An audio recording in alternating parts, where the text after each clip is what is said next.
Welcome to the commerce station. आज BCom second part का बहुत इम्पोर्टेंट चैप्टर है, उसका नाम है होल्डिंग कंपनी।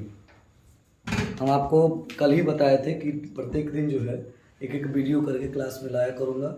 कल रिकन्स्ट्रक्शन था, हम आपको गेस भी इसी वीडियो में दे देंगे जो कौन कौन से न्यूमेरिकल चैप्टर से गेस आना है, कौन कौन से चैप्टर आना है। जैसे रिकन्स्ट्रक्शन का हम आपको दिए हैं, तो ये आप आके कमेंट में एग्ज़ाम के बाद कहिएगा सर रिकन्स्ट्रक्शन नहीं आया। 110% रिकन्स्ट्रक्शन आएगा। उसके बाद डिवेंचर आपका आएगा 110% न्यूमेरिकल में। थर्ड में आपका इंश्योरेंस आएगा 100% आना तय है। डबल अकाउंटिंग सिस्टम है जो आप कॉर्पोरेट अकाउंट में देख रहे हैं वो आएगा। और होल्डिंग का 50-50 चांस है, होल्डिंग आ भी सकता है नहीं भी आ सकता है, लेकिन अच्छी चैप्टर है इसलिए होल्डिंग भी जब पढ़ना जरूरी है। लेकिन रिकन्स्ट्रक्शन 100% आएगा। इंटरनल रिकन्स्ट्रक्शन न्यूमेरिकल उसका आएगा। तो कल वाला जो वीडियो है वो ज़रा देख लीजिएगा। आज चलते हैं हम लोग होल्डिंग चैप्टर पर। होल्डिंग चैप्टर जो है ये अपने आप में इसलिए थोड़ा सा महत्वपूर्ण है क्योंकि अगर आप होल्डिंग कंपनी को ध्यान से देखेंगे तो आपको क्या लगेगा ना कि इसमें थोड़ा सा टेक्निकल इशूज है, या फिर कह सकते हैं थोड़ा सा टेक्निकल बातें हैं। क्या टेक्निकल बातें हैं? तो अगर कोई कंपनी लॉस में निरंतर चल रही है तो अपने आप में अगर उसको सोल्यूशन लाना चाहती है तो रिकंस्ट्रक्शन का काम करती है। लेकिन अगर कोई कंपनी चाहती है कि मैं किसी दूसरे कंपनी को अपने पेरेंटशिप में ले लूँ, मैं उसका पेरेंट कंपनी बन जाऊँ, क्योंकि वो कंपनी अपने आप में ताकतवर होगी तभी कोई दूसरी कंपनी को अपने यहाँ ले सकती है। एक तो ये कॉमन होना चाहिए कि पहला कॉमन चीज़ कि जो प्रोडक्टिविटी वाली कंपनी है, जैसे मान के चलिए बाटा का बिजनेस बड़ा अच्छा ग्रो किया हुआ है, फॉर एग्जाम्पल कर रहा है, ऐसा इसमें हकीकत नहीं, लेकिन खादिम्स का जो है वो थोड़ा सा वीक बिजनेस है। ठीक है, बाटा ने क्या किया, खादिम्स को होल्ड पर ले लिया। ये होल्ड पर ले सकता है, क्यों ले सकता है? क्योंकि ये भी शूज और स्लीपर बनाती है और ये भी बनाती है। मतलब वही कंपनी होल्डिंग पर ले सकती है जो कंपनी सेम प्रोडक्ट बनाती होगी। अगर सेम प्रोडक्ट नहीं बनाती है तो कंपनी कभी भी एक दूसरे को होल्ड पर, ऐसा नहीं कि बाटा कंपनी SBI को होल्ड पे ले ले या बाटा कंपनी PNB को ले ले। ये मतलब कुतर्क हो गई। जो कंपनी जिस चीज़ का कारोबार कर रही है उसी चीज़ का अगर सेकंड कोई कंपनी है तो उस चीज़ को सबऑर्डिनेट किया जा सकता है, उसी को होल्ड पे ले सकता है। पहला तो ये क्लियर करना है कि जो कंपनी जिस चीज़ का कारोबार कर रही है उसी कंपनी का सिर्फ होल्ड पर वो ले सकते हैं। दूसरा चीज़, होल्ड पर लिया ही क्यों जाता है? होल्ड पर लेने के लिए क्या करना पड़ेगा? तो होल्ड पर इसीलिए कोई कंपनी को लिया जाता है ताकि जो सब्सिडरी कंपनी है, मतलब जिस कंपनी को आप गोद ले रहे हैं, एक तरह से कह सकते हैं, जिस कंपनी को आप होल्ड पर ले रहे हैं ताकि उसको आगे चलकर क्या कर सके, तरक्की दे सके, उसे आगे स्ट्रांगनेस दे सके, तो वो सामने वाली जिस कंपनी को आप ले रहे हैं, मान के चलिए यहाँ पर हमने बाटा को मान लिया होल्डिंग कंपनी, थोड़ी देर के लिए मैंने इसको होल्डिंग कंपनी मान लिया। अगर बाटा ने खादिम्स को अपने यहाँ लिया, खादिम्स को कहा कि भैया मैं तुमको क्या करूँगा, अच्छा बिजनेस करके दूंगा, तो ये हो जाएगी बाटा एस कंपनी। और ये तो फ्री मिलेगी नहीं, कुछ तो बातें होंगी बीच में। खादिम ही बाटा के पास क्यों जाएगा? इन टेक्निकल चीज़ों को समझने के लिए आपको पहला स्टेप समझना पड़ेगा। सबसे पहले समझना पड़ेगा होल्डिंग कंपनी होता क्या है। सबसे पहले आपको समझना होगा कि होल्डिंग कंपनी होता क्या है। होल्डिंग कंपनी वह कंपनी है जो दूसरी किसी कंपनी का मिनिमम 49% मोर देन, कितना? 49% मोर देन, यानी कि मिनिमम 50% किसी अदर कंपनी को क्या कर रखा है, होल्ड पर ले रखा है। मतलब उस कंपनी के 50% जो है उस कंपनी के क्या कर रखा है, अपने अंदर में ले रखा है। अब कैसे ये लेगा 50% किसी कंपनी को, आप कैसे अपने कंट्रोल में ले लीजिएगा? उसके लिए हम लोग जब ये चैप्टर पढ़े होल्डिंग पर, और भी बहुत सारे कॉजेज हैं जिस पर आप होल्ड पे ले सकते हैं, लेकिन इस चैप्टर के अंदर होल्ड पे कैसे लेंगे? उसका जो इक्विटी शेयर है, हमेशा याद रखिएगा मैं इक्विटी शेयर पर ही बात करूँगा, क्योंकि इक्विटी शेयर वोटर होता है कंपनी का। जैसे हम लोग प्राइम मिनिस्टर बनाते हैं, मतलब MLA MP बनाते हैं, अभी मेयर चुना हुआ तो मेयर को चुने हैं, ठीक उसी प्रकार से कंपनी में भी लोकतंत्र है, कंपनी भी डेमोक्रेटिक का काम करती है। क्या करती है? वो अपने कंपनी में जो बोर्ड ऑफ डायरेक्टर को सिलेक्ट करती है, अपने कंपनी में जो वरीय पद को सिलेक्ट करती है, वो बाय वोटिंग करती है, वोट कास्ट करके करती है। तो वोटिंग % जो है वो किसके पास है? इक्विटी वाले के पास है। उसका जो वोटर होगा कौन होगा? इक्विटी वाला हो, या तो आप इक्विटी में 50% ले लीजिए इक्विटी का। किसी कंपनी का अगर इक्विटी आप क्या किए 50% खरीद लिए तो आप होल्डिंग कंपनी कहला सकते हैं। या किसी कंपनी के बोर्ड ऑफ डायरेक्टर पर अगर आप कंट्रोल कर लिए तो भी आप क्या कहला सकते हैं, होल्डिंग कंपनी कहला सकते हैं। और जिसका आपने ले रखा है, जिस कंपनी का आपने 50% इक्विटी ले रखा है या जिसके बोर्ड ऑफ डायरेक्टर पर आपने कंट्रोल कर लिया है, वह कंपनी आपके लिए सब्सिडरी कंपनी हो जाएगी। वह कंपनी क्या हो जाएगी, सब्सिडरी कंपनी हो जाएगी। हमारा जो कंपनीज एक्ट 2013 है वो क्या कहता है आपको पता है, वो कहता है कि वह कंपनी जो किसी दूसरे कंपनी को सहायक कंपनी, वह कंपनी जिसके एक या एक से अधिक सहायक कंपनी होंगे होल्डिंग कंपनी कहलाती है। बस इतना ही डेफिनेशन है। वह कंपनी जिसके एक या एक से अधिक सहायक कंपनी है वो क्या कहलाएगा, होल्डिंग कंपनी कहलाएगा। होल्डिंग कंपनी के सारे डेफिनेशन उसमें नहीं दिया गया।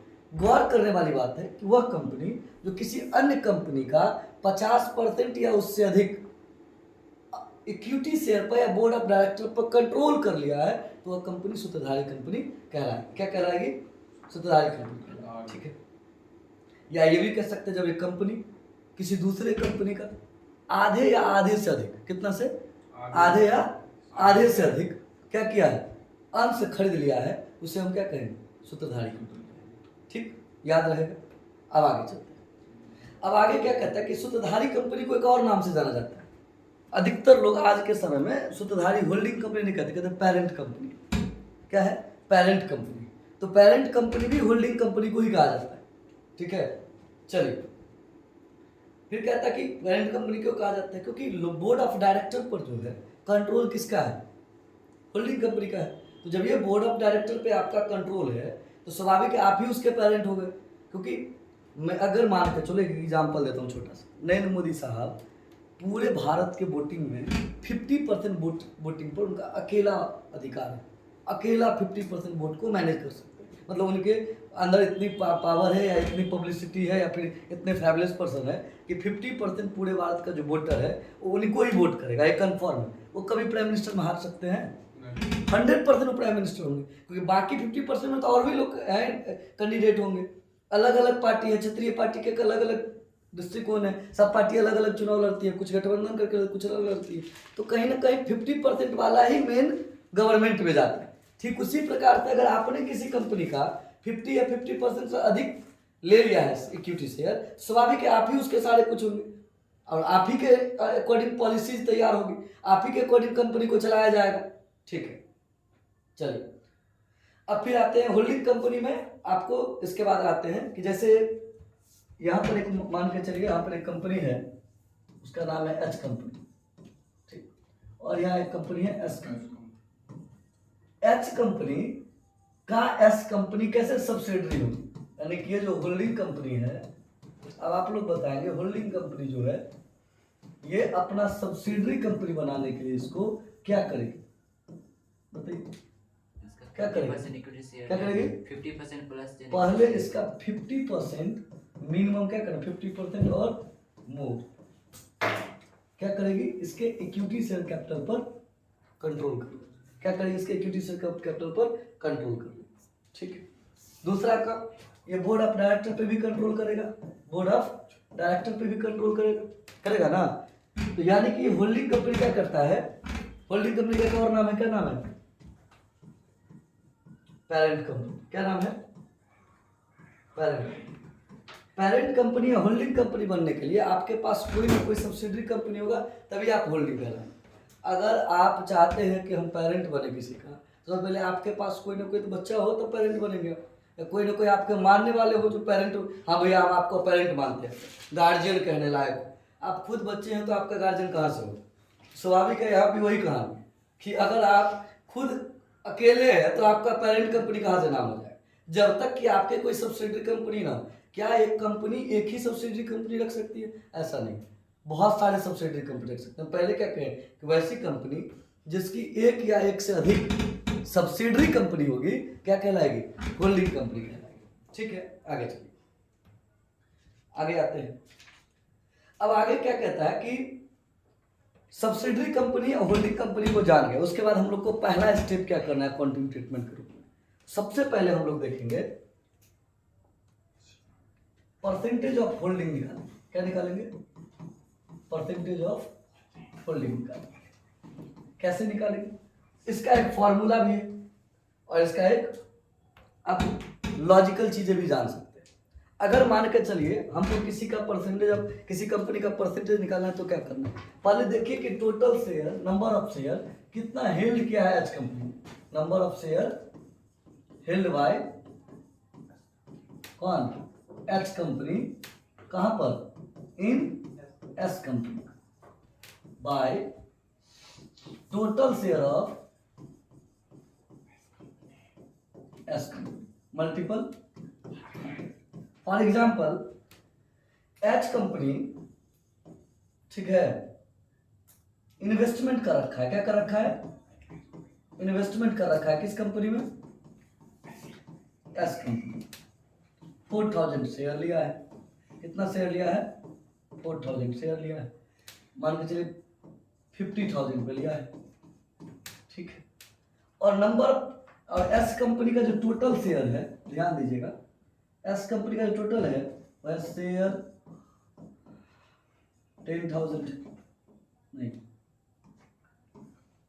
5,000 शेयर कितना है? 5,000 एस कंपनी। इसका कॉस्ट है 60,000। कितना है? मतलब टोटल शेयर कितना है? 5,000 और एच कंपनी ने कितना रखा है? 4,000। ये बात समझ में आ गई। अब यहाँ पर फॉर्मूला पे आता है, यानी कि 4,000 बाय 5,000 मल्टीपल 100। अब देखो तो कितना परसेंट निकल के आता है? कितना निकल के आ जाएगा? कितना? 80%। यानी कि ये कंपनी क्या किया है? एस कंपनी को 80% होल्ड पे ले रखा है। कितना ले रखा है? 80% होल्ड पे ले रखा है। अब यहाँ पर क्या एक कंपनी 100% किसी कंपनी को होल्ड पे ले सकती है क्या? बिल्कुल ले सकती है। क्या कोई कंपनी 60% ले सकती है? हमने क्या किया? More than 50%। हमने कभी ये नहीं कहा कि 100% हमेशा। मोर देन 50% कोई कंपनी दूसरे कंपनी को होल्ड पर ले सकती है। लेकिन ध्यान रखिएगा, परसेंटेज ऑफ होल्डिंग कभी कभी हम लोग नहीं भी निकालेंगे। कब नहीं निकालेंगे? जब डिवाइड जब करेंगे इसको, तो डेसिमल में अगर आपका आंसर आ रहा है तो हम उसको नहीं लेंगे। जैसे हम यहाँ पर एक एग्जाम्पल आपको देते हैं। मान के चलो कोई कंपनी है, उसने क्या किया है? 3,000 शेयर होल्ड किया है। कितना होल्ड किया है? 3,000 शेयर होल्ड किया। कितना?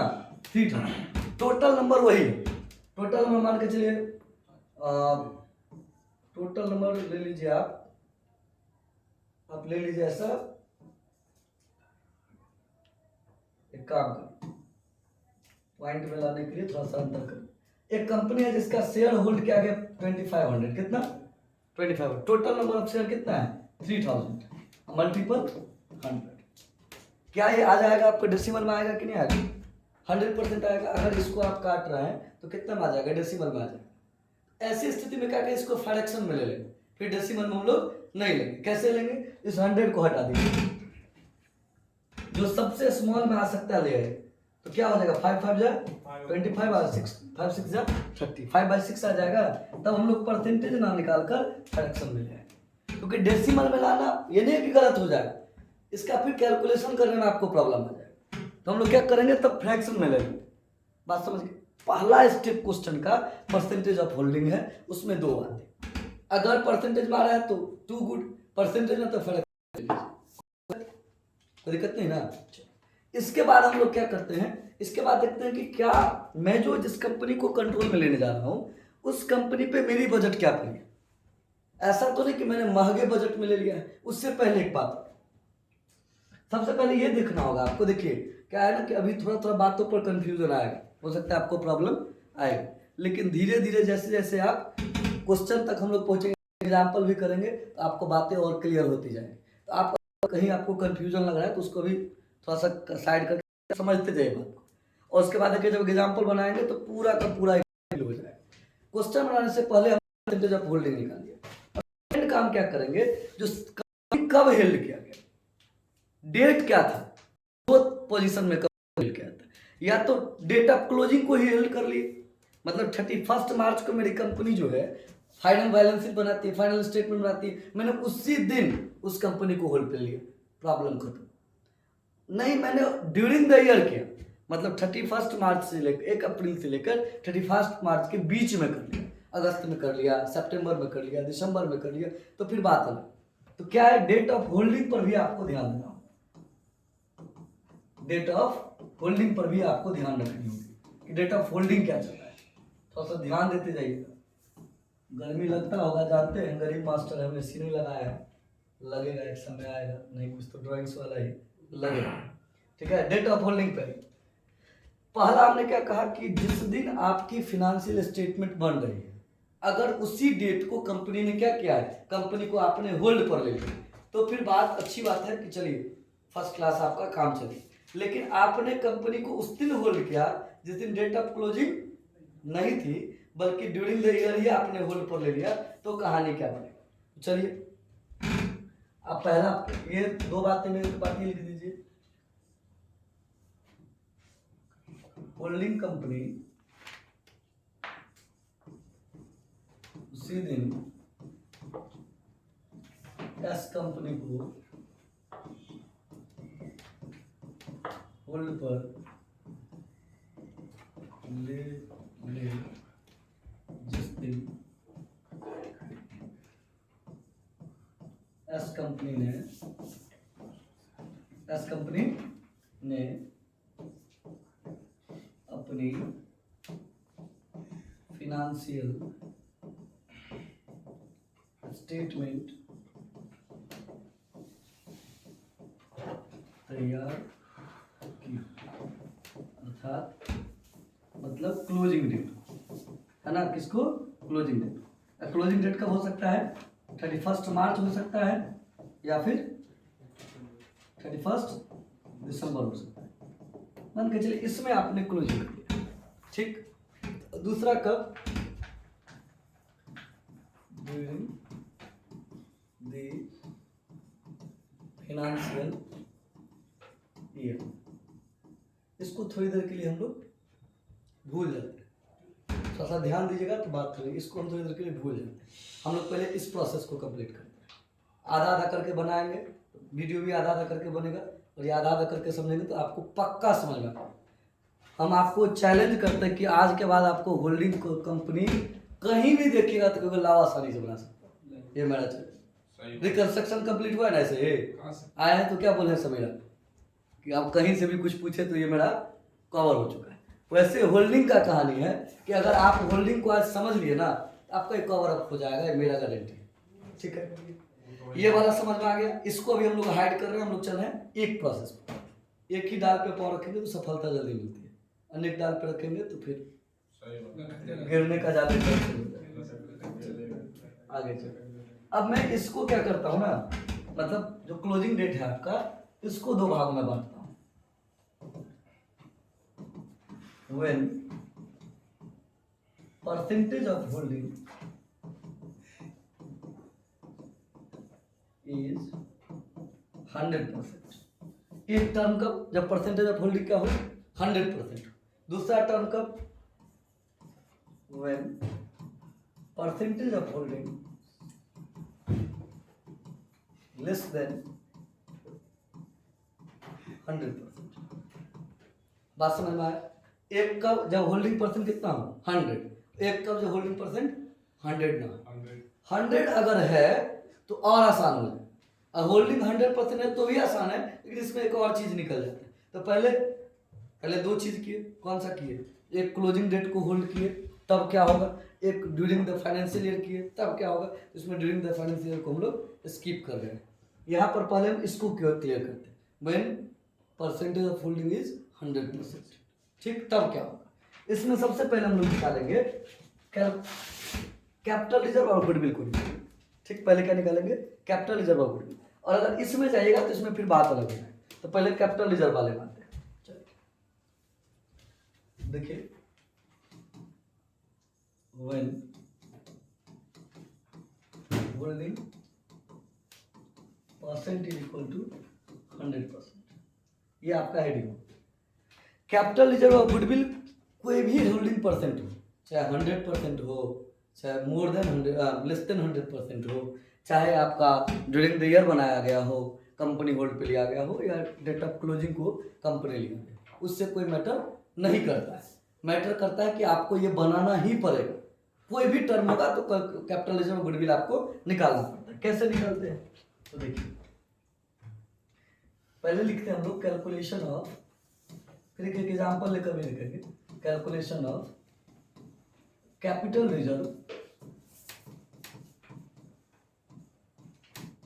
और goodwill, calculation of capital reserve और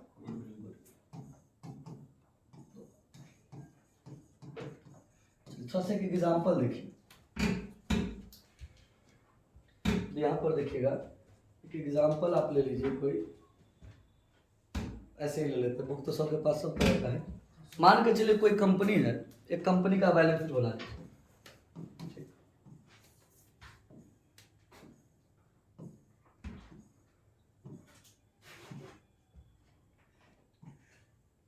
ये एस कंपनी है और फिर एच कंपनी है,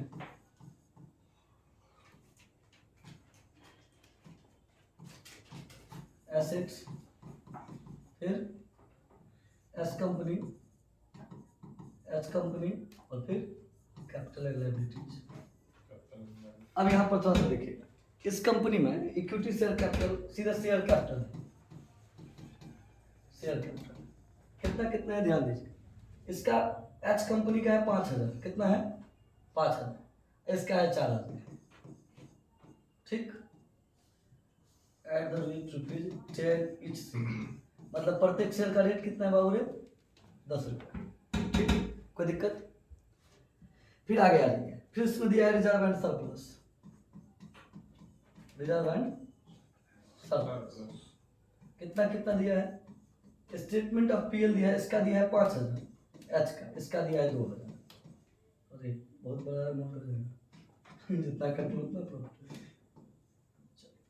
इसका है 500, इसका है 200, रिजर्व ले लीजिए, इसका रिजर्व है 200, इसका रिजर्व है 100, ठीक है, कोई दिक्कत। फिर आ जाए किसका, करंट लायबिलिटीज पर,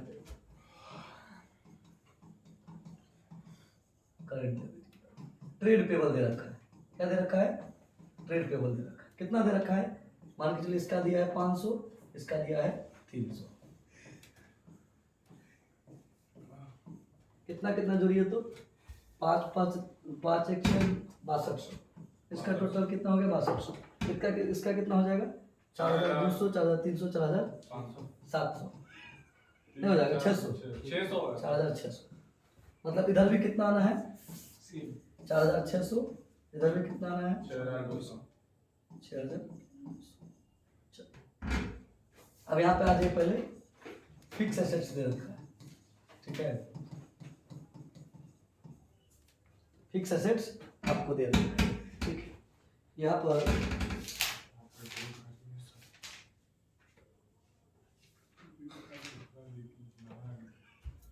हम अभी बैलेंस शीट का 2 पार्ट लिख के डायरेक्ट बना रहे हैं। ऐसे इसमें करते क्या, फर्स्ट इक्विटी एंड लायबिलिटीज का बनाते, second group assets and property का बनाते, हम डायरेक्ट बनाना स्टार्ट कर दिए। इसमें ये नहीं हो कि कल जाके कहेगा कुछ ऐसे वैसे हो गए, आप लोग भी ऑनलाइन वाले देखने वाले सर, जस्ट एग्जांपल है समझने के लिए। ऐसे ये टोटल चल जाता, फिर टोटल करते, फिर आते शेयर इस पर एसेट्स पर, फिक्स एसेट्स कितना हो जाता है, सन्ड्री एसेट्स कितना दे रखा है, सन्ड्री एसेट्स दे रखा है, कितना दे रखा है, यहाँ पर आपको सन्ड्री एसेट्स दे रखा है 1200, कितना 1200, और यहाँ पर दे रखा है एक ही है, मान के चलिए 4600, यहाँ दे रखा है इन्वेस्टमेंट, क्या दे रखा है, इन्वेस्टमेंट इन एस कंपनी और 4000 शेयर, 500, ये आपका बैलेंस शीट हो गया, कोई दिक्कत, ध्यान दें कोई दिक्कत नहीं। अब आ जाए बैक वाले पेज पे, यहाँ पर सबसे पहले लिखना पड़ेगा आपको कॉस्ट ऑफ इन्वेस्टमेंट, क्या लिखना पड़ेगा, कॉस्ट ऑफ, पहले परसेंटेज ऑफ होल्डिंग निकालिए ना आप, कितना है 100%, कॉस्ट ऑफ इन्वेस्टमेंट कितना हो जाएगा बताइए, अभी निकाले ना कॉस्ट ऑफ इन्वेस्टमेंट, देखिए 5000, ये जो इन्वेस्टमेंट है ये हो गया कॉस्ट ऑफ इन्वेस्टमेंट, कितना है 5000, कोई दिक्कत। अब आ जाइए less, face value of share, क्या लिखना है, फेस वैल्यू ऑफ शेयर कितना है? फेस वैल्यू ऑफ शेयर देखिए तो 100% अगर बात करें तो कितना है एस कंपनी का? 4। Face value of share in S company कितना? 100%, तो 100% शेयर ले लेंगे 4000। फिर आ जाए किसका? इसमें पीएल भी लेंगे, जो इसका पीएल ऑफ एस कंपनी 100% तो 100% होल्डिंग लेंगे। कितना है? 200। एस कंपनी का कितना है?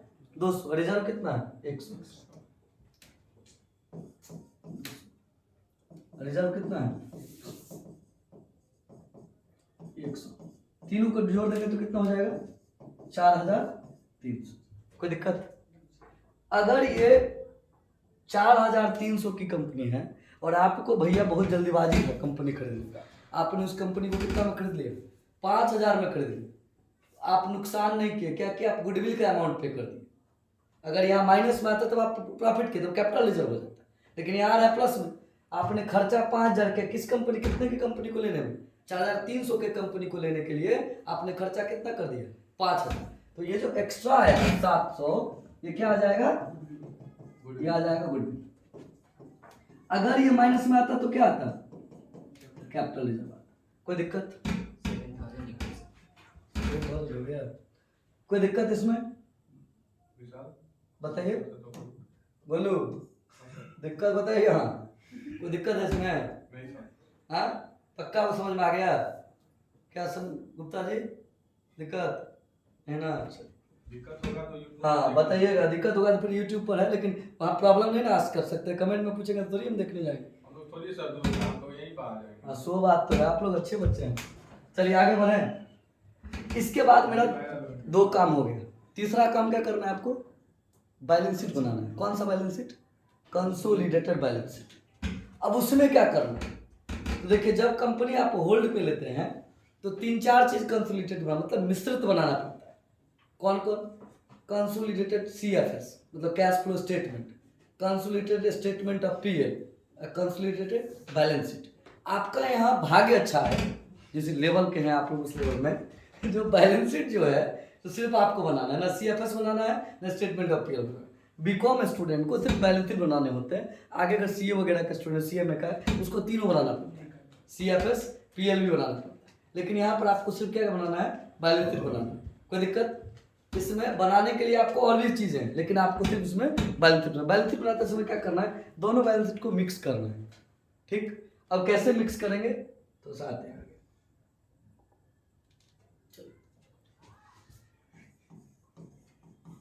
Consolidated balance sheet. देखिए, अगर प्रॉब्लम होता है तो पूछिए, नहीं पूछिएगा तो फिर दिक्कत नहीं है। एक अमाउंट हो जाएगा, फिर नोट्स नंबर हो जाएगा, उसके बाद फिर पार्टिकुलर हो जाएगा। ऐसा ही बैलेंस शीट वहां भी बनता, लेकिन हम ऐसा नहीं बनाए। फर्स्ट ग्रुप किसका हो जाता है? इक्विटी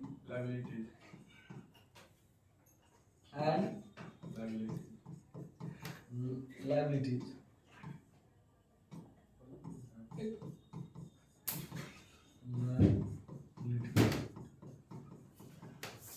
बड़ा लाइन कर दीजिए इसको। फिर उसके बाद क्या लिखना पड़ेगा आपको?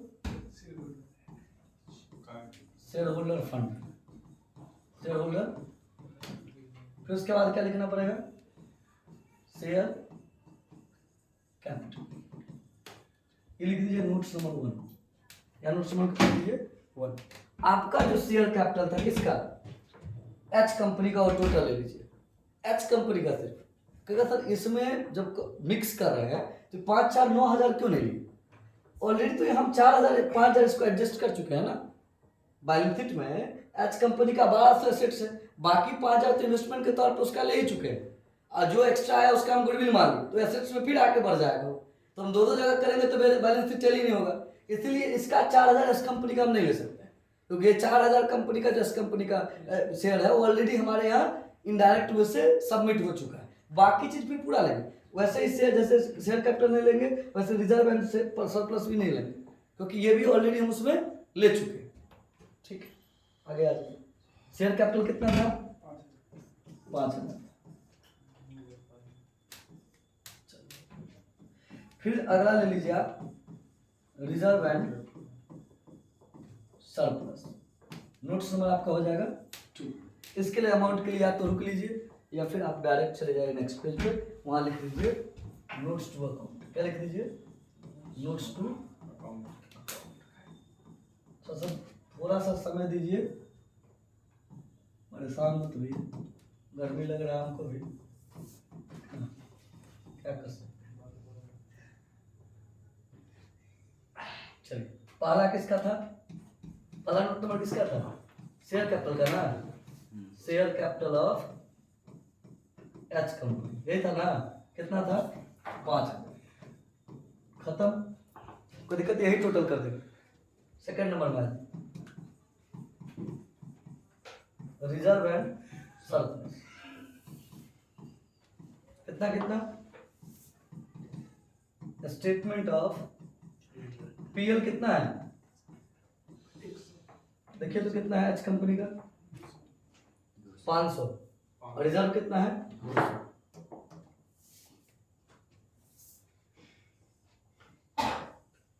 पीएल है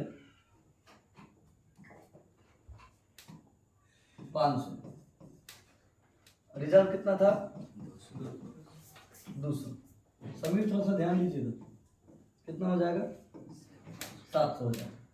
नोट्स नंबर 3 पे चलिए। 3 नंबर नोट्स में आ जाए पहले, ये इनका क्या 700 ना। चलिए यहाँ पे 2 में कितना हो जाएगा? अब आ जाए फिर दूसरा क्या, तीसरा क्या हो जाएगा? Current liabilities. क्या हो जाएगा?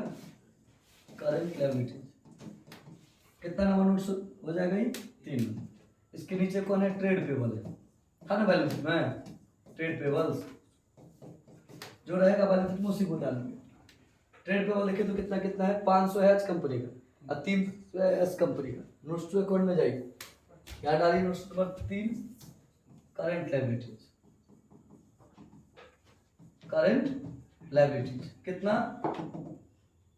एच कंपनी का कितना है? एस कंपनी का कितना था बताइए? एच कंपनी का कितना था? एस कंपनी का कितना था? एच कंपनी का 500, एस कंपनी का 300। 500 और 300 दोनों को जोड़ दीजिए 800 हो गया कहानी। अब इसको यहाँ ले आए और तो कुछ बचा नहीं। अगर यहाँ पर कैपिटल रिजर्व आया होता कॉस्ट ऑफ कंट्रोल में तब यहीं पे जोड़ देते, नोट्स नंबर 2 में जोड़ देते। अब इसको टोटल कर लीजिए, कितना हो जाता है? 8 7 15 5 65 हो जाएगा ना, 6,500। अब यहाँ पर आ जाइए ग्रुप नंबर 2 पर, किसका हो जाएगा? एसेट्स का हो जाएगा। ठीक, इसमें कौन है? पहले सन्ड्री एसेट्स। कितना नंबर हो जाएगा? 4 नंबर। 4 नंबर हो जाएगा ना।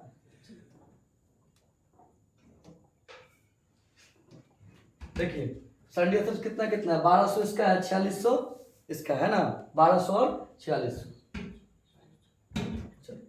नोट्स नंबर 4 आ जाइए यहाँ पर, सन्ड्री एसेट्स कितना कितना हो जाएगा? सन्ड्री एसेट्स एच कंपनी का 1200 और एस कंपनी का 4,600। दोनों को जोड़ देंगे तो कितना हो जाएगा? 5,800। 5,800। एक हमारा इंटैंजिबल एसेट्स भी है। कौन था इंटैंजिबल एसेट्स? याद करिए, गुडविल निकला था ना। इंटैंजिबल एसेट्स ये ऑलरेडी हम लोग नोट्स में निकाल चुके हैं, लेकिन यहाँ पे भी लोग शो कर देते हैं। कौन है ये? गुडविल है ना। कितना निकला था? 700 निकला था ना। जोड़ दीजिए, कितना निकल जाएगा? आगे दोनों इक्वल बन गया। ठीक, यहाँ पे नोट्स पेपर में फिर जाइए, यहाँ पे डाल दीजिए 5 नंबर में इंटैंजिबल एसेट्स गुडविल कितना? 700। अब बताइए कोई दिक्कत? इतना ही छोटा था क्वेश्चन। सबसे पहले कंसोलिडेटेड बैलेंस शीट ले लिए, पहला ग्रुप बन गया आपका इक्विटी एंड लायबिलिटीज का, उसमें share capital share holder fund लिए, फिर उसके नीचे शेयर कैपिटल नोट्स नंबर 1 कितना निकला 5000, किसका लिए? सिर्फ एच कंपनी का लिए। फिर रिजर्व एंड सरप्लस में है एच कंपनी का लिए, क्योंकि एच कंपनी का ऑलरेडी ले चुके हैं, अगर कैपिटल रिजर्व आता तो उसको इसमें ऐड कर देते, तो दोनों को मिला के कितना आ गया 700। फिर ट्रेड पेबल लिए, इसमें दोनों का लिए, एच कंपनी का भी लिया और एच कंपनी, दोनों को जोड़ के कितना आ गया 800, टोटल कितना आ गया 6500। फिर आगे इधर सन्डी एसेट्स दोनों कंपनी का जोड़े, एच कंपनी एच कंपनी का, दोनों को जोड़ के कितना आ गया 5800, जिसमें 4600 होता है एच कंपनी का, 1200 होता है एच कंपनी का। फिर आगे किस पे इंटेंजिबल एसेट्स में गुडविल कितना है 700, जोड़ दिए 6500 आ गया। इससे अगर कोई कहानी इसमें नहीं करना। ये आपका ग्रुप 1 कंप्लीट हो गया। अब ग्रुप 2 को कल देखेंगे, है ना। ग्रुप 2 में कौन आएगा? ग्रुप 2 में आएगा जब percentage of holding less than 100% हो, मोर देन 50% हो, मोर देन 50% लेस देन 100%, तो क्या रूल एंड रेगुलेशन अप्लाई होगा, उसका सेकंड कॉलम डाल देंगे। और थर्ड वाला जो है परसों डालेंगे, इसमें प्री आएगा, प्री प्रॉफिट आएगा, पोस्ट प्रॉफिट आएगा, प्री एक्विजिशन प्रॉफिट और पोस्ट एक्विजिशन प्रॉफिट। बता दिए होल्डिंग का, तो 3 वीडियो में कंप्लीट हो जाएगा। रिकंस्ट्रक्शन छोटा सा था, एक ही बार में कंसेप्ट क्लियर हो गया। इसका 3 पार्ट अपलोड होगा। आप लोग को अगर और चैप्टर पे कोई भी ये चाहिए कंसेप्ट चाहिए, लॉ का कोई कंसेप्ट चाहिए चैप्टर पे, वीडियो के नीचे कमेंट करिएगा, आपको मिल जाएगा। तत्काल धन्यवाद, शुभ रात्रि, आपका दिन शुभ हो।